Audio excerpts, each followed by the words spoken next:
Well, today we'll be unboxing and reviewing the Redimp GK100 Professional LED backlit gaming keyboard. Now this is a keyboard, of course it's backlit, but it comes in right around 20 bucks. And one of the biggest things about these kind of price range keyboards is that they really like to put the money where what you want. Basically, if you pay for your nice looks, then you lose out a little bit somewhere else. So I'm really interested to see what they cut out on, or if they cut out on anything. I don't know, I haven't opened it, and see what actually my first impressions are. Of course, unboxing it, and then of course getting into a review of that. So without further ado, let's get into the unboxing and then the review. So this is the Redimp GK100 Professional Gaming Keyboard. Starting off with just looking at the outside of the box features, we've got a bunch of different options here. So first off, we've got 19 anti-ghosting keys. So these are keys that are kind of very specialized into gaming. We've got the Windows key disabled so you don't press the wrong button on accident. You've got 10 million clicks on pretty much all these keys, which is awesome. Then we've got 5 color LED backlighting and 1,100 extra grams of weight for added stability, which actually this makes this box feel pretty solid. And we've got multimedia controls all on the back here, which give a little bit more option as well. Now obviously the current keyboard I have has them included up here where this kind of is right here. I will say though that's kind of preference and not really a negative here as well. So let's flip this back over and see what we got. So this has a 12-month warranty on it, which, I mean, you can't get any better than that. And the keys appear to be fadeless, so I'm not really too worried about that. So let's get this box open real quick and see what we got here. So, starting off, we've got a nice plastic cupboard, which, to start off, keys, I wouldn't say they feel the best that they could, but I mean, this is a gaming keyboard, and I mean, the keys do feel much more clicky. I like clicky keyboards, so that's my personal preference there.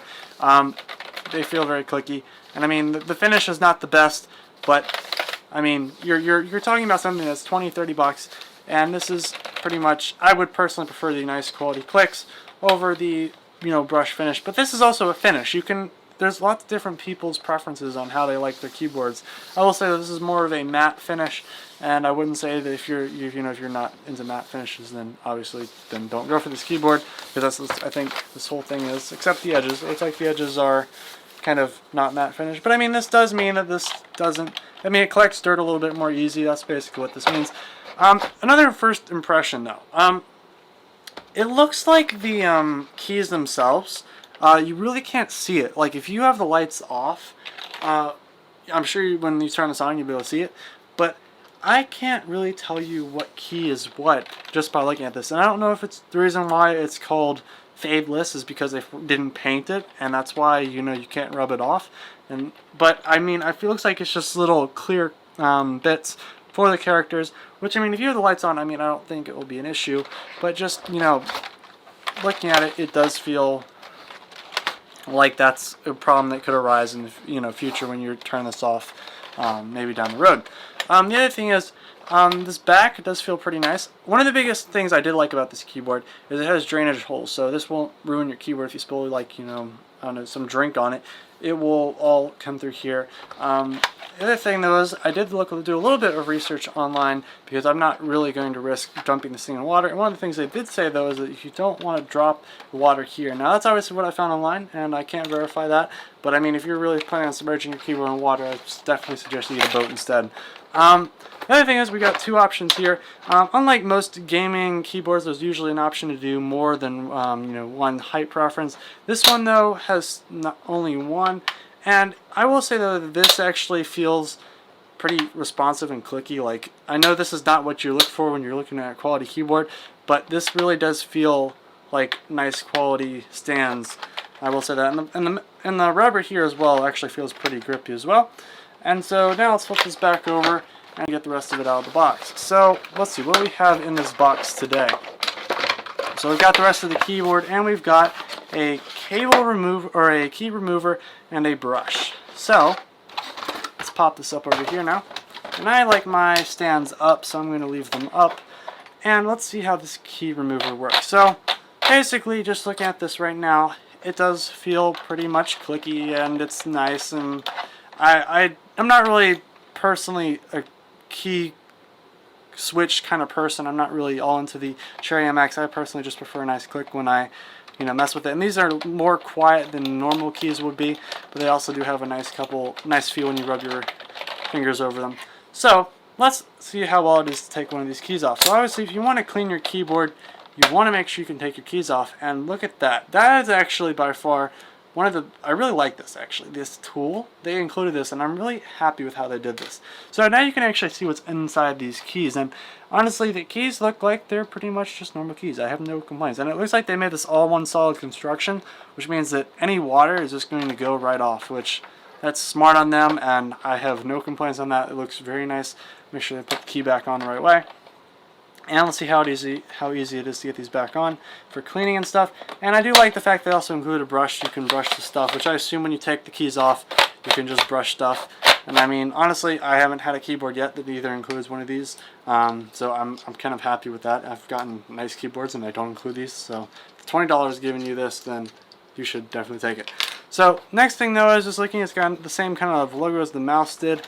But the other thing is, this is, as I said, pretty solid, and honestly it's a solid construction. This side does feel a little cheap for some reason. It does feel like it's clicking or something. I think that may just be, I don't know, what is this? It's just a slight, I don't know, never mind, no, it's not doing it. It's just a little slight click, I guess. Honestly, it's not a big issue. Construction is pretty sturdy. I mean, it does wiggle a little bit, but I mean, this isn't metal, it's plastic, so I mean, it's wiggles about as much. Let me check this other keyboard real quick that I have over here. Yeah, it wiggles about the same. I have no complaints with it. It wiggles about the same. And for the mouse though, this key looks, it's USB, looks fine. I have no issues with that. It does look a little cheaper cable side, but that's about it. So now let's plug this in and give this a test. See what it looks like when you have the lights off. So here's what it looks like with the lights off. Couple things to note. Number one, when you go to change the brightness, which is these two keys right here, which is the page up and page down, you have to click the function button to change the brightness on those. Other thing is, if you click the screen rock, it turns, with the function key on, it turns the fading, and function is how you access all the different options on this keyboard to do all these different things. So that's basically what you have, is you have all your functions, all your different, on and off, plus and minus volume, all that stuff is enabled by this function right here, and then you can click on that stuff. One downside, which I found with this, is I really, with a passion, wish you could change the programmable features on this to basically allow you to go through and change the colors they've chosen here. Honestly, I really wish you had a little bit more customization with this, because this is such a big problem, is that like I really would like to change this to some flashing, green, or just solid green or something like that, and I wish that they had that option. But for a beginning keyboard, this is a gaming keyboard. It does its job. It looks cool. And if your friends ask too many questions, you should get different friends. So, I mean, it's not like, for 20 bucks, I mean, if this was Razer and this was like 200 bucks, then yeah, I'd be a little upset that I spent that much money on it. But this honestly has no downsides, except the fact that the customization features are a little difficult. The finish is not my personal liking. I mean, everybody has their own preferences. If you're really into the matte finish, which I even have on other keyboards currently that I own, so I mean, it's not like it's a bad thing. It's just, honestly, this gets a little bit more dirty. As you can see, it's already got some grit into it. So I mean, I'm not really, concerned about the finish. I'm not really concerned about the looks. It does feel fine, and it does game fine. So I'm not really concerned about the functionality. Is fine, and the functionality is there. Now the looks, that can be debated, but I mean, 20 bucks is 20 bucks, and I mean, comparing to their mouse that we also got, which is 10 bucks, which honestly I would consider even a higher value than this keyboard right here. I say I have no problem with it. It's fine. But I hope you enjoyed today's review. If you did, of course, give the video a thumbs up. And honestly, thank you, Redimp, for sending me this keyboard and their mouse. I do have a thing, though, where I try to be honest. And, I'm not a personal fan of this matte, black kind of feel. But I do feel like, it's a good keyboard, just not the customization there and is not there. And I feel like if they could, somehow add that customization feature, it'd be a very, very tempting decision, especially for a lot of people. But that's my only downsides, and as I said, thank you very much for watching. Hope you enjoyed, and goodbye.